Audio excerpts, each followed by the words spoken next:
Hello students आज हम अपनी सेकंड बुक हॉर्नबिल का फर्स्ट लेसन शुरू करने वाले हैं, जिसका नाम है the portrait of A lady, एक औरत का चित्र, रिटन बाय खुशवंत सिंह।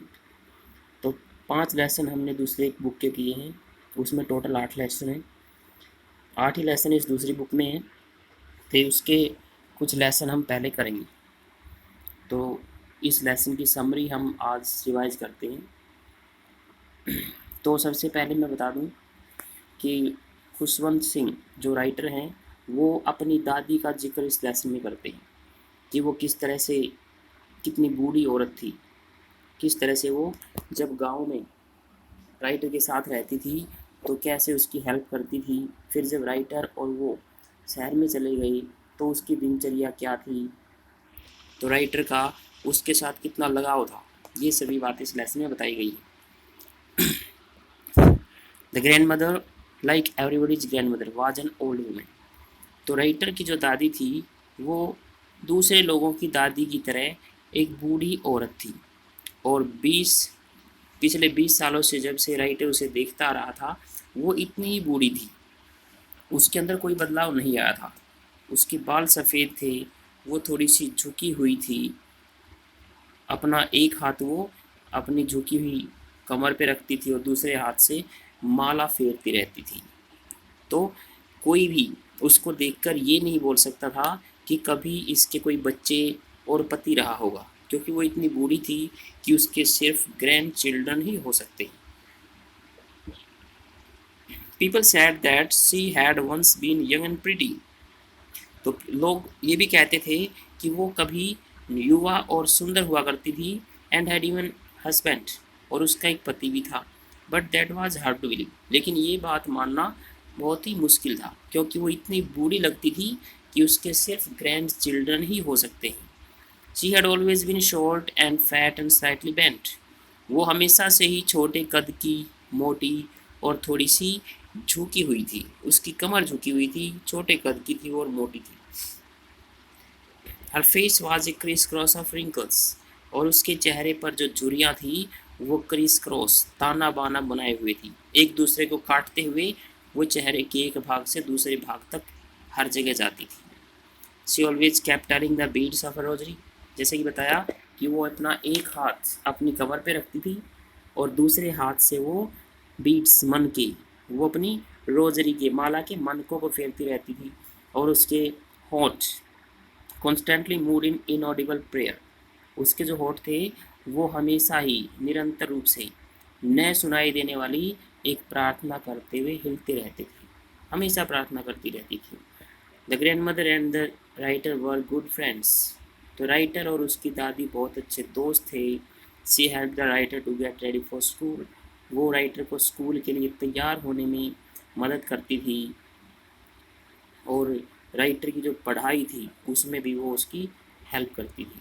सुबह जब राइटर को वो जगाती थी तो स्कूल जाने से पहले उसे नहलाने के लिए जब दादी जी राइटर को नहलाती थी तो उसके होठों से वही बिना सुनाई देने वाली प्रेयर चलती रहती थी लगातार, और दादी चाहती थी कि राइटर इसे सुने और अच्छी तरह से याद कर ले।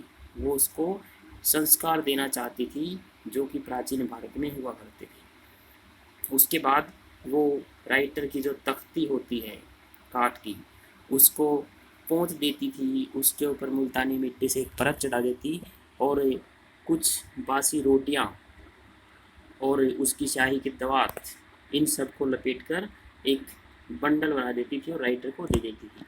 फिर वो दोनों मंदिर के लिए या स्कूल के लिए चल देते थे। The school was attach to the temple, और जो स्कूल था राइटर का वो मंदिर के बिल्कुल साथ लगता हुआ था।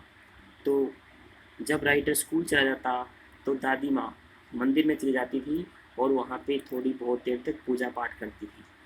जब राइटर की छुट्टी हो जाती तो दादी भी मंदिर से आ जाती, और वापस आते हुए वो फिर से साथ साथ आते। She fed the dogs. जब वो वापस आते थे तो मंदिर के दरवाजे पर ही उनको कुत्ते मिलते थे, और उन कुत्तों के लिए दादी हमेशा ही मंदिर जाते हुए कुछ बासी रोटियां लेके जाती थी और वो उन कुत्तों को डालती थी। वो कुत्ते एक दूसरे से झगड़ा करते थे।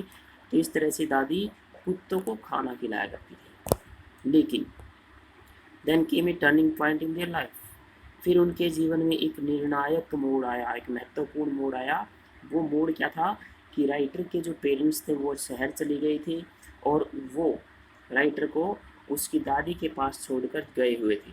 लेकिन जब वो अच्छी तरह से शहर में सेटल हो गए तो उन्होंने दादी और राइटर को भी शहर में अपने साथ रहने के लिए बुला लिया था।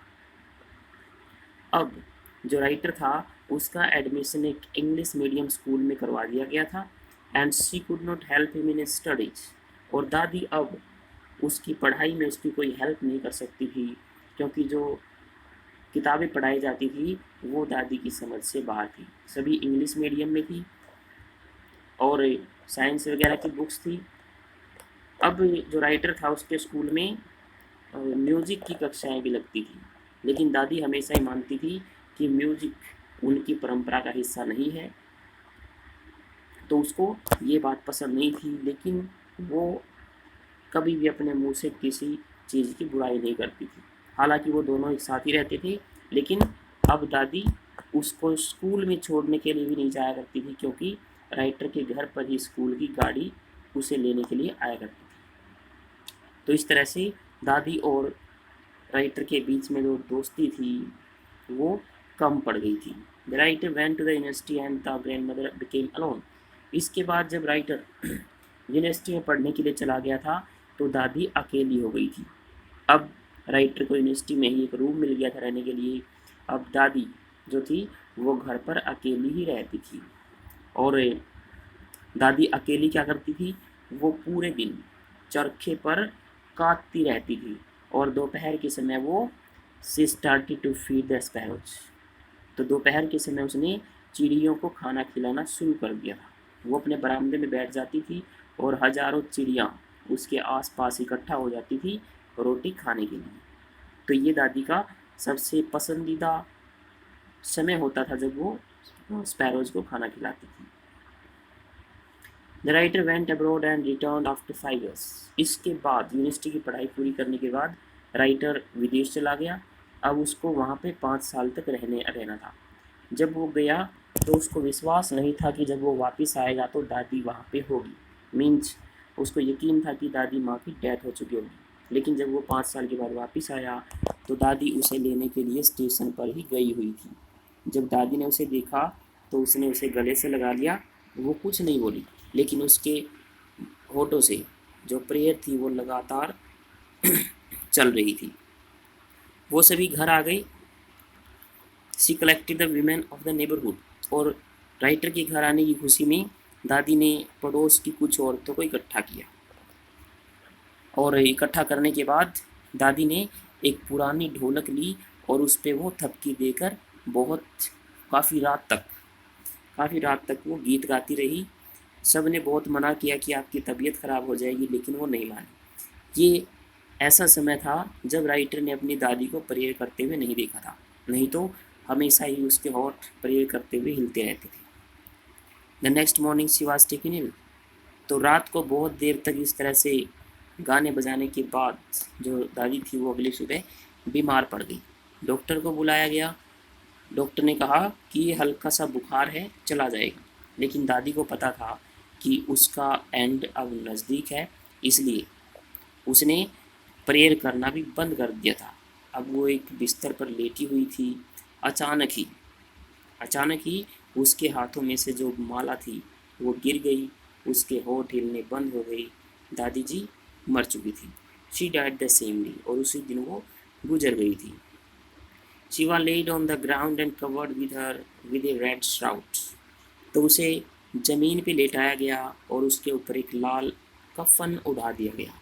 जैसे कि हमारी परंपरा है कि मर जाने के बाद व्यक्ति को ज़मीन पे लेटाया जाता है और उसको कफन उड़ाया जाता है। दादी को भी ज़मीन पे लेटाकर कफन उड़ा दिया गया। Thousands of sparrows sat scattered on the floor. और जहाँ पे दादी का शव रखा गया था उसके कमरे में हजारों की संख्या में चिड़िया उसके आसपास फर्श पर बैठी हुई थी। और ये देखकर सारा परिवार हैरान था कि वो चिड़िया जो हर रोज़ इतना शोर करती थी, दादी के पास आज वो बिल्कुल चुपचाप बैठी थी। तो राइटर की मदर ने उनको कुछ ब्रेड क्रम्स, रोटी के टुकड़े डाल दिए, लेकिन किसी भी चिड़िया ने एक भी टुकड़ा नहीं उठाया। शायद वो भी दादी के मर जाने का शोक मना रही थी। और थोड़ी देर के बाद, शोक मनाने के बाद, वो सभी चिड़िया वहाँ से उड़कर चली गई और दादी के शव को वहाँ से उठाया गया उसके बाद, और उसका अंतिम संस्कार कर दिया गया। तो अगली सुबह सफाई करने वाले ने उन सब रोटी के टुकड़ों को उठाकर डस्टबिन में डाल दिया। तो ये हमारी स्टोरी थी इस लेसन की।